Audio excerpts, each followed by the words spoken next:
Okay, now that we've talked about 2 and 3/4 members, let's put it a little bit into application. We're going to draw the free body diagram of member AB and another of BCD, both of them in their simplest form. Right now, what we're really doing is setting up how we're going to use these 2 and 3/4 members and what we might be able to do with them, particularly to make life a lot easier. Let's start with free body diagram of AB, and note that is pin connected on either end. There's no loads applied externally to this member. So this little curved piece, which is a full 90-degree sweep here, could be represented in terms of these pin forces.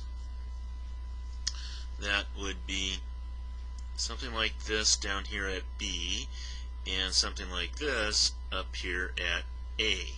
And let's go ahead and label these AY, AX, and then BX and BY.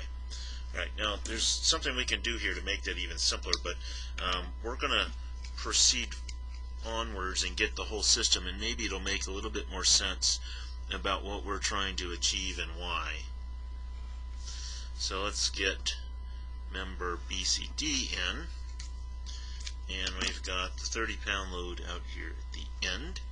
And then we have, oh, now look, BX and BY are internal.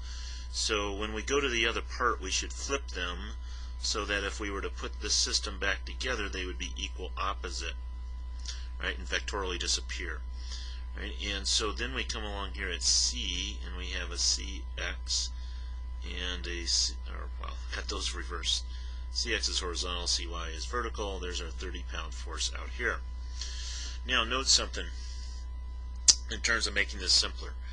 Go over to member AB, and we say we 1, 2, 3, 4 forces. However, given what's going on here, you know, if we sum moments about point B, AX would have a 3-inch moment arm, so would AY. Those would turn out to be exactly equal and opposite of each other. This is a pin-connected member on both ends. Both of these two forces would resolve themselves so that they have no choice but to have a resultant along that line that connects the ends of that member. So the simplest form is one that reduces these forces down to just a single one, and we know they have to end up being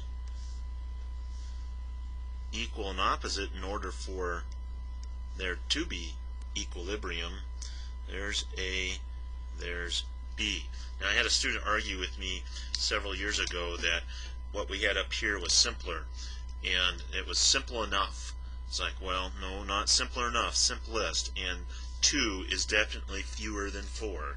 So when you see simplest form, we mean something like this, if you can get it there. And as soon as that one happens, and by the way, let's note that that's 45 degrees, right? Again, we know that from the original geometry. Then we can come over to here and really do the same thing on this one, that we know that B then has to be acting at 45 degrees downwards to the right because it was upwards to the left on the other one. How did I know that, by the way? If I sum moments about point C, CX, CY, BX all go away, and the 30 and the BY are like a teeter-totter. BY has to be going down. That means BX is going to the right. That means we have this one here flip-flopped over onto this one. That's how I knew it. I also knew that if this bar wants to rotate in a clockwise way, that would try to squeeze that AB. That was another way that I kind of figured that out. Alright, so then you get this 30-pound load out here at the edge. Now note, in order for equilibrium to happen, then these have to sum of forces have to equal 0. But look what's going to happen when we follow the lines of actions of these forces. These two are going to come down here, and CX and CY can resolve themselves into a single force, but its line of action must pass through this other point. We have to have a concurrent force system when we have those 3 forces. Why? Well, these two go through that point. If this last one does not, it'll spin this thing, and that would not be equilibrium, would it? So there's your C, and if we want to go fuss around here, we know that we've got 10 inches, 4, and 6 here. Since B is at 45 degrees, that makes this also 10 inches, and then now we have the size of the triangle from which we can get this angle.